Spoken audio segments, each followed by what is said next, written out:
అనగనగా కువైట్లో ఒక చిన్న వీధిలో టైగర్ అనే కుక్క ఉండేది. ఉదయం సూర్యుడు ఎగసిపడకముందే అది లేచి తన ప్రాంతం చుట్టూ తిరుగుతూ అందరినీ గమనించేది.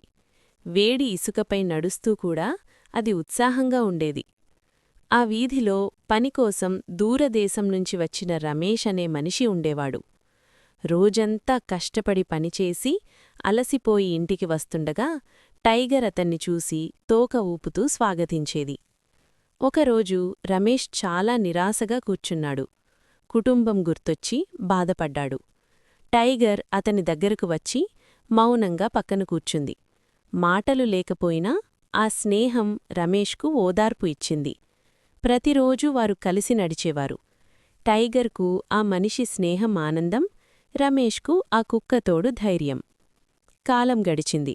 రమేష్ గ్రహించాడు, దేశం దూరమైనా ప్రేమ మరియు నమ్మకం ఎక్కడైనా దొరుకుతాయి.